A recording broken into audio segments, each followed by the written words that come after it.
2025 March മാസത്തിന്റെ തുടക്കത്തിൽ കൊളംബിയയിലെ ബുഗയ്ക്ക് സമീപം സിൽവർ കളർ തോന്നിക്കുന്ന ഒരു ലോഹഗോളം ആകാശത്ത് പറന്നു നടക്കുന്നത് ആളുകൾ കണ്ടു.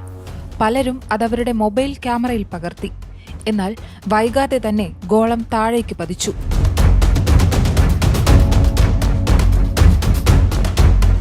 പറക്കാൻ ചിറകുകളോ അല്ലെങ്കിൽ മറ്റു ലാൻഡിംഗ് സഹായികളായ ഒന്നും പ്രത്യക്ഷത്തിൽ കാണാത്ത ഈ നിഗൂഢ വസ്തു മണ്ണിൽ പതിച്ചതോടെ ആഗോളതലത്തിൽ ഒരു വലിയ ചർച്ചയ്ക്കാണ് തുടക്കമിട്ടിരിക്കുന്നത്. ഏകദേശം 4.5 പൗണ്ട് ഭാരമുള്ള ഈ ഗോളം താഴെ വീണ് കിടക്കുന്നത് കണ്ടതോടെ അത് കയ്യിലെടുക്കുന്നതിന് ശ്രമിച്ചെങ്കിലും വസ്തുവിന് അസാധാരണമായ തണുപ്പ് അനുഭവപ്പെട്ടിരുന്നു എന്ന് നാട്ടുകാർ പറയുന്നു. പല ചിഹ്നങ്ങളും പാറ്റേണുകളും കാണിക്കുന്ന കൊത്തുപണികൾ ഇതിനു പുറത്തുണ്ട്. മാത്രമല്ല പുരാതന ലിപികളായ ഓഗാം, മെസപ്പട്ടോമിയൻ എഴുത്ത് എന്നിവയോട് സാമ്യമുള്ള അടയാളങ്ങളും കാണാം. ലഭ്യമായ AI ടൂളുകൾ ഉപയോഗിച്ച് ഇതിലെ സന്ദേശം എന്തെന്ന് ഗവേഷകർ ഡീകോഡ് ചെയ്തെടുക്കാൻ ശ്രമിച്ചു.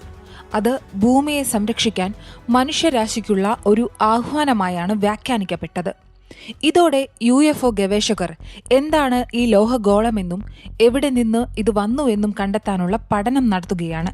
ഇതിന്റെ ഭാഗമായി എക്സ്റേ സ്കാനുകൾ നടത്തി. എന്നാൽ അതിൽ വെളിപ്പെട്ടത് തീർത്തും വിചിത്രമായ ചില വിവരങ്ങളാണ്.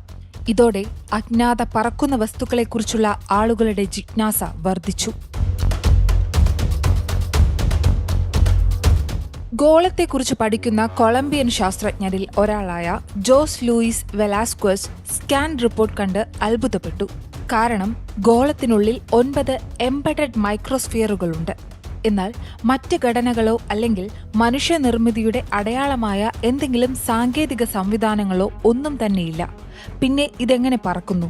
ഏറ്റവും കൗതുകകരമായ കാര്യം ഗോളത്തിന്റെ ഉൾഭാഗം 3 ലോഹപാളികളും മൈക്രോസ്ഫിയറുകളും കൊണ്ട് നിറഞ്ഞിരിക്കുന്നു എന്നതാണ്.